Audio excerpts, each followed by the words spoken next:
Part 36. Come on, join us. Please like and subscribe, then relax and enjoy. Buck and W.D. went out robbing to replenish funds and messed up real bad on their way back from a job. From their digs at Fort Smith, they all hurriedly fled, too scared to put up at any tourist place, buying burn salve and bandages, peril of discovery they'd face. Now camping out under the stars, in little ravines and secluded woods, along little used country lanes, in dense underbrush, along creeks, streams, and rivers, for days upon days upon days. Finally, after a stretch of 5 days, camped out along the bank of the little Sioux River, Bonnie was not feeling well, so after robbing several filling stations along their way, Clyde decided they'd look for a cabin to stop and stay.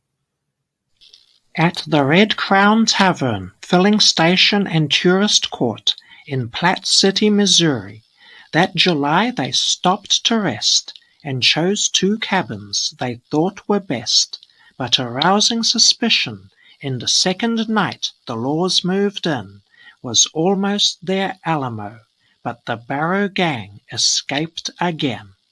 But in the gunfight, Buck was shot through the head. Still alive, but mortally wounded, they bundled him into the car, and into the night fled, shattering glass from the car's window, embedded into Blanche's eyes. "I can't see," she said. Days later, in Dexfield Park, Iowa, all hell broke loose. While camped out, cooking breakfast and tending their wounds, a posse of 100 came after their goose. Clyde, Bonnie, and W.D. only just made it out alive. Buck and Blanche were captured, and Buck soon died. Close-up of Blanche's famous arrest picture at Dexfield Park. Close-up of Buck on the ground at Dexfield Park. One of the Barrow gang's cars captured at Dexfield Park. The other Barrow gang car captured at Dexfield Park. A photo of Blanche in custody. Blanche being taken from Iowa to Platt City, Missouri. Newspaper clipping, pause to read. Buck on his deathbed at the King's Daughters Hospital in Perry, Iowa.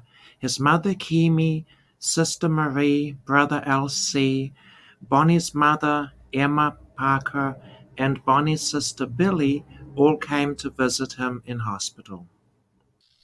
Across the river, a farmer had a car, but little gasoline.